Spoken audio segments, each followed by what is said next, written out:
Liigume oma konverentsi teemadega edasi ja nagu moodsal ajal kombeks, siis meie järgmine ettekanne tegelikult liitub meiega Zoomi vahendusel.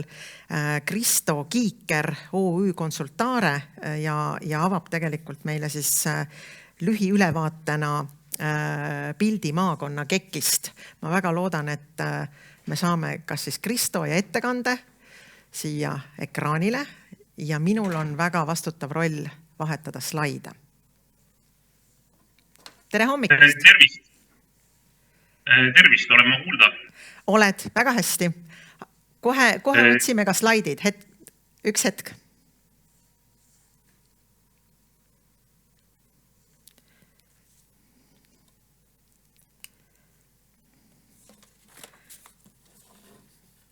Nii, nagu Marika mind sisse juhatas, mina olen Kristo Kiiker Consultare OÜ-st.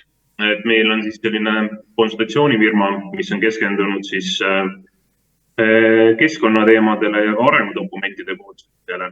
Ja ise ma olen hariduselt klimatoloog, nii et kliimakava koostamine on täiesti selline erialane töö. Aga ma annan siis täna lühikese ülevaate sellest dokumendist, mis me koostasime ja tegelikult võibki Marika esimese slaidi ette panna juba ja ma hakkaksin selgitama, mis see on. Et kliima- ja energiakava, et kui me ette, just kõigepealt räägin jah, et millal see toimus meil, et Tellija oli siis Ida-Viru ettevõtluskeskus koos omavalitsuste liiduga, rahastati seda maakondade arengustrateegiate elluviimise toetusmeetmest ja me koostasime seda tegelikult koostöös 3 ettevõttega, lisaks meile ka Nominee Consult ja Puhkus Consulting, mõlemad on Ida-Virus ka teisi töid teinud ja siis tellijate poole pealt olid siis IVEC, IVOL ja kohalikud omavalitsused. Ja projekti periood jäi siis vahemikku mai kuni jaanuar, selle aasta jaanuaris saime sellega ühele poole, mais alustasime. Et kui tagantjärgi mõelda, et siis võib-olla see projektiperiood, koostööperiood oleks võinud olla isegi veel pikem, aga põhimõtteliselt selle ajal saime nagu öeldakse hakkama. Et kui me nüüd järgmist slaidi vaatame, siis kliima- ja energiakavadel seal on nagu mitu tasandit. Ja see joonis võtab nagu kokku, nüüd läksid slaidid natuke nihkesse, 3. slaid, palun. Et kus on see maakaart? Oi, no ma ei saa oma ülesannetega hakkama. Sätti, selge, väga hea, aitäh. Jah, nüüd on õige pilt ees. Nüüd läks jälle ära korra. Et võt nii. Et kui vaadata neid erinevaid tasandeid, siis et see Ida-Viru maakonna KEK on ta lühend, siis kliima- ja energiakava, et sellele eelnevad nagu siis kõrgema tasandi dokumendid. Ja need kõrgema tasandi dokumendid, need nagu jagunevad siis omakorda 2, sest põhimõtteliselt see kliima- ja energiakava nagu sisaldab nagu sellist väga nagu üldistatud väga suurt nagu teemade plokki. Üks on siis see nagu vähema heitega energeetika ja teine on kliimamuutustega kohanemine. Ja siis on olemas nagu Eestil on mõlema kohta siis nagu riiklik arengudokument ja omakorda siis on Euroopa Liidu tasandil on need dokumendid, üks on siis eesmärk 55 ja teine on Euroopa Liidu kliimamuutustega kohanemise strateegia ja nemad nüüd nagu argnevadki allapoole, et või kui alt üles vaadata, et siis nad ei lähe üksteisega nagu vastuollu. Ja seda me siis nagu arvestasime ka, et need riiklikud ja Euroopa Liidu eesmärgid oleks siin ka meie töös kajastatud ja ei oleks siin nagu vastuolu. Et kui nüüd järgmine slaid panna, siis mis see nagu KEK nagu täpsemalt on, et on nagu arengudokument, siis kohalikul tasandil, kas siis nagu kohaliku omavalitsuse tasandil või siis maakonna tasandil, Viru koostöös maakonna tasandil selle. Ja ta on nagu ühtepidi on ta arengudokument, et selles kohalikul tasandil need eesmärgid ja tegevused nagu ära sõnastada ja kavandada, aga teistpidi on ta ka selline praktiline dokument, millele Hardi tegelikult ka juba viitas, sest kui neid tegevusi ellu viia, siis on tõenäoliselt vaja kaasata välisrahastust ja selleks, et nagu seda rahastust saada, peab olema kuskil arengudokumendis nagu viidatud nendele tegevustele. Et nagu igat tegevust ei peaks nagu üksikult nagu ära hakkama põhjendama, kuidas see nagu siis suurde pilti nagu sobitub. Selleks ongi see kohalik kliima- ja energiakava, mis on selle töö nagu ära teinud. Ta on selgitanud, ta on seadnud eesmärgid ja siis on ära selgitatud kliima- ja energiakavas, kuidas need tegevused seda eesmärki toetavad. Ja see on nüüd abiks nüüd nii maakondlikele organisatsioonidele kui ka omavalitsustele, et neid tegevusi nagu ellu viia. Et kui eelmise slaidi peal on seal veel üks näide toodud, et mis on nagu varasemalt olnud analoogsed asjad, nagu, kes on nagu kohalikes omavalitsustes töötanud või kokku puutunud, need kindlasti mäletavad või teavad selliseid asju nagu ÜVK ehk ühisveevärgi arendamise kava ja soojamajanduse arengukava. Ja nendega on nagu täpselt nagu sama lugu olnud, et mingi hetk nendeks tegevusteks tegelikult nagu Eestis Keskkonnainvesteeringute Keskus enam rahalist toetust muidu ei andnud, vastavates arengudokumentides oli see tegevus ära näidatud. Ja selle mõte ongi nagu rahastaja jaoks see, et see areng peaks olema nagu tervikuna kavandatud, see valdkonna areng, ja seda terviklikku kavandatust kirjeldabki see arengudokument, kui ta seal ära mainitud, siis saab nagu selle rahastamise poolega edasi minna. Ja kui nüüd järgmist slaidi vaadata, siis seal üks slaid tagasi, palun veel, kus on see rahastamise, nüüd läks veel natuke, jah, nüüd on õige pilt ees. Et siin lihtsalt välja võtta Rahandusministeeriumi koduleheküljelt, et siia valdkonda on tulemas päris palju raha erinevate meetmete kaudu.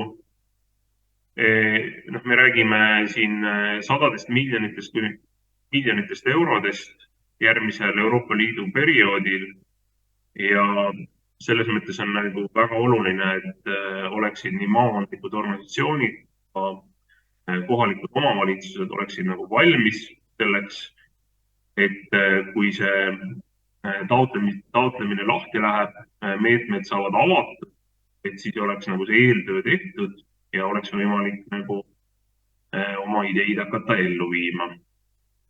Aga võtame nüüd järgmise slaidi, et siin on nüüd lühidalt need teemad, mida me nagu analüüsisime selles Ida-Virumaa KEK-is.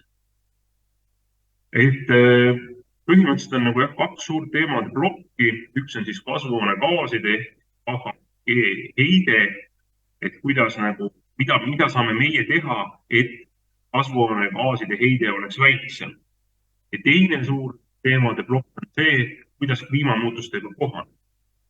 Me täna nagu lõpetaksime ära maailmas nagu selline ulmeolukord, et me juurde ei emiteeriks enam CO2, kohaneda tuleb meil ikka, sest kliimamuutuste protsess juba käib inertsi väga pikka aega edasi.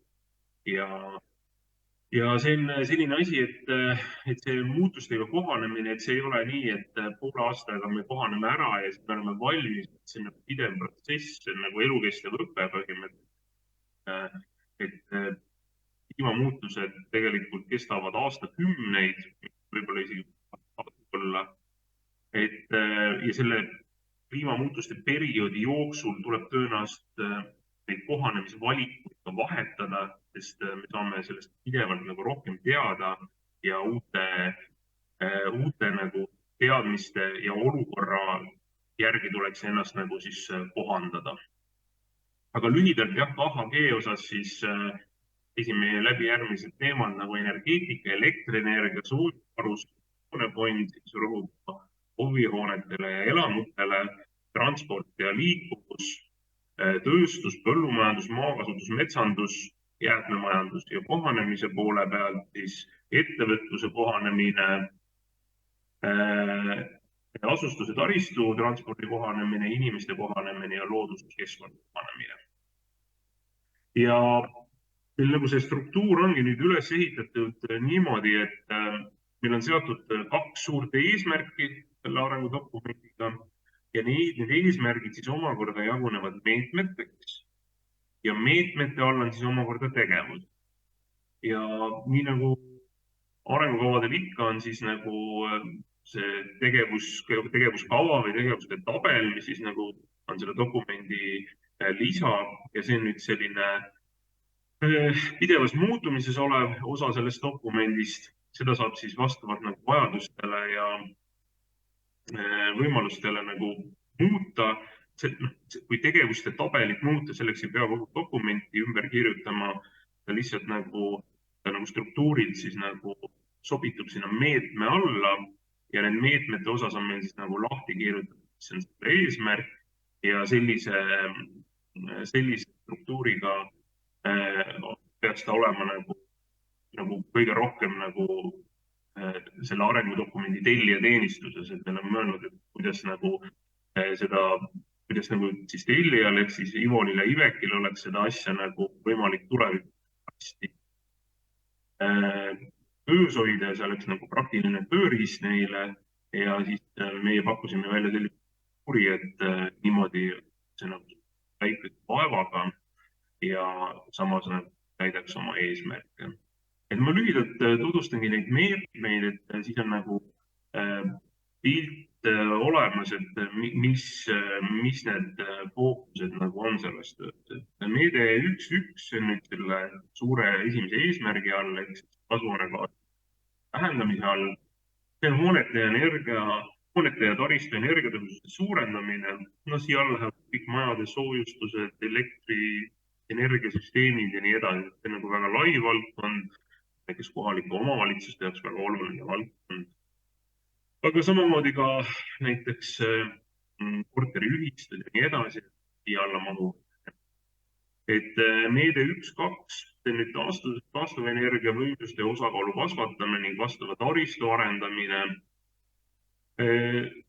See on põhimõtteliselt alates päikesepaneelist ja lõpetades tuulikupargi või akumulatsioonijaamaga, et kuidas saaks nagu nende osakaalu suurendada ja kui nende osakaalu suurendada, et siis peab tulema järgi taristu, elektritaristu. See on tihti nagu see kitsaskohaks. Tõsi, Ida-Virumaal on sellega seis nagu parem. Eesti elektrivõrk on välja ehitatud, mis hakkab nagu Narvast pihta põhimõtteliselt. Võib võrrelda näiteks suure puuga, mille juured on Narvas ja mille ladvaoksad ulatuvad saartele. Et selles suhtes Ida-Virus on selles kohas natuke parem. Aga järgmise slaidi pealt edasi minna, siis meede 1.3 on säästvate liikumisviiside laiendamine. Siia alla lähevad nii ühistransport või ka jalgratta, taristud ja suurem kasutamine ja samamoodi ka võib-olla mingites kohtades jalgsi käimise suurendamine. Selle nagu meetme kommentaariks ma ütlen, kui me neid andmeid analüüsime, siis Ida-Virumaa on selles suhtes väga positiivne näide, et Ida-Virus on väga suur ühistranspordi kasutamine. Tõenäoliselt toetab seda ka see geograafiline olukord, et enamus inimesi elab nagu linnades, linnade vahel on hea transpordivõrk ja inimestel on ka selline pikaajaline harjumus või valmisolek ühistranspordiga liikuda. See ei ole üldse nagu tavaline Eestis ja pigem on seal osas nagu väga keeruline lahendusi leida. Siis on meil kirjas ka siin kliimasõbraliku ettevõtluse arendamine. Siia alla lähevad siis nimelt tehnoloogiafirmad, ettevõtted, mis siis oma tegevuse ja toodanguga seda toetavad. Vaja nagu ettevõtetele tuge maavalitsuste arengudokumentides, siis ka nende. Siis meede 1.5 on ringmajanduse arendamine. See on asi, mis tuleb üha rohkem nagu lauale.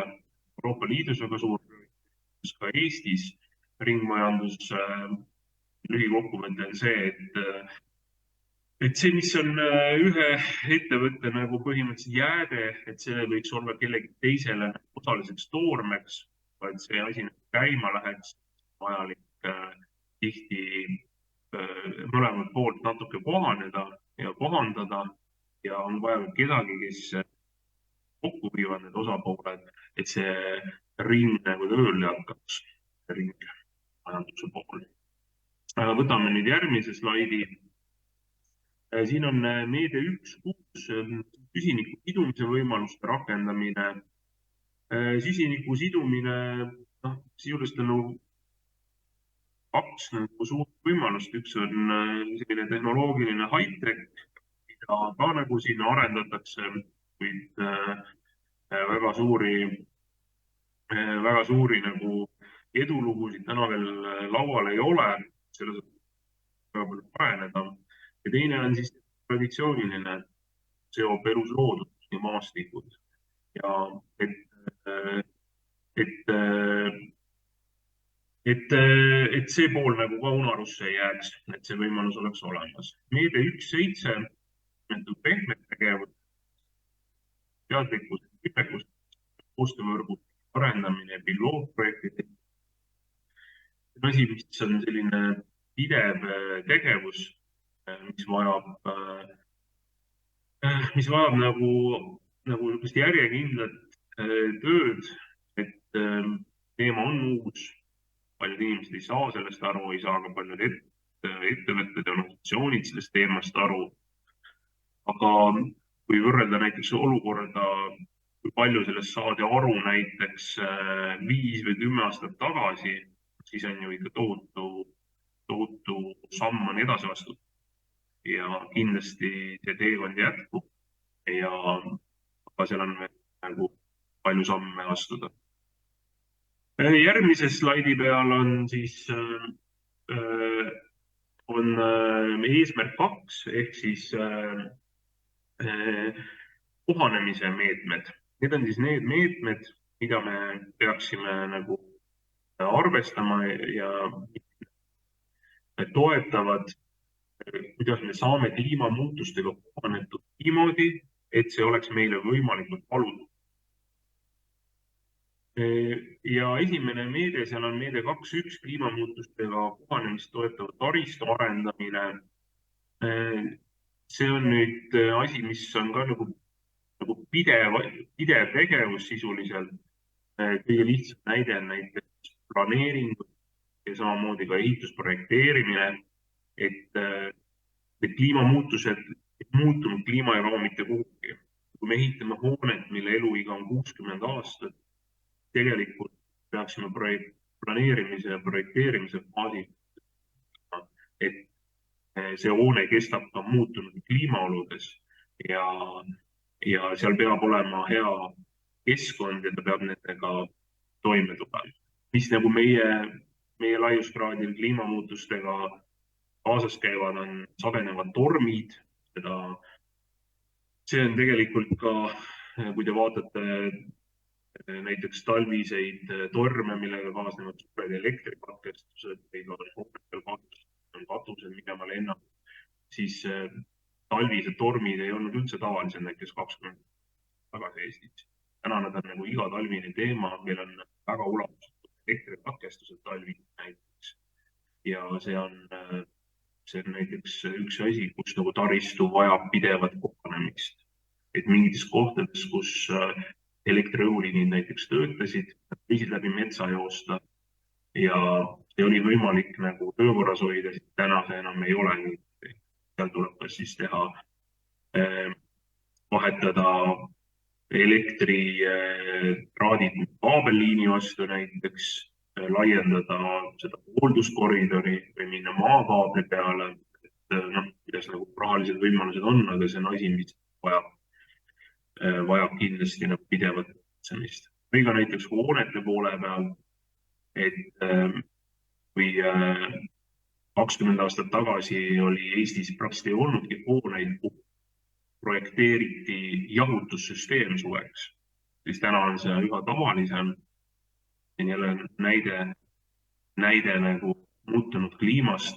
Meil on suvel lained, on tegelikult küllaltki raske taluda, eriti veel terviseriskiga inimestel ja vanemaealistel väga kõrget temperatuuri ja täna näiteks see on üks konkreetne igapäevane näide, kus see kliimamuutustega arvestamine rohkem lauda.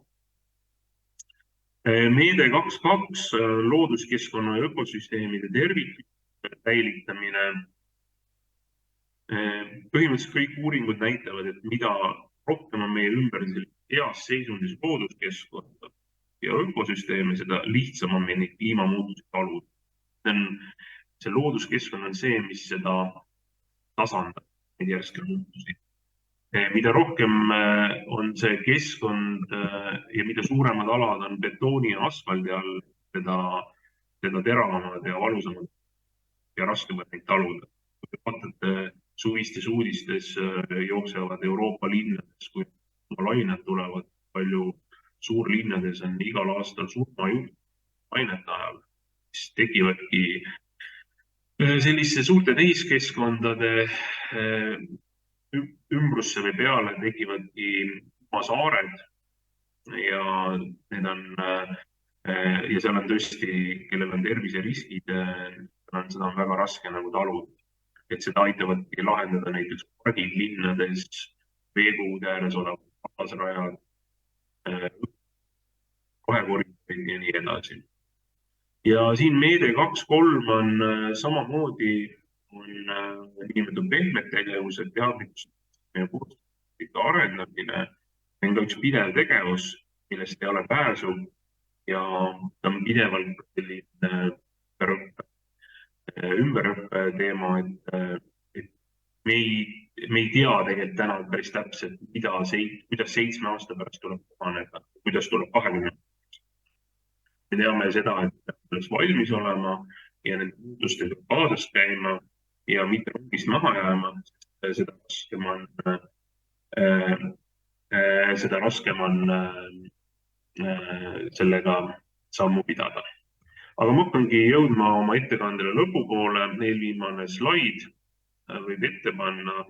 Et see on siis tegevuste näited, et seda ma rääkisin ka meetmete all lühidalt, hooned ja taristu, näiteks hoonete rekonstrueerimise alane pilootprojekt on üks idee, mis välja käidi, et innustada kortermaju selle teemaga kaasa minema.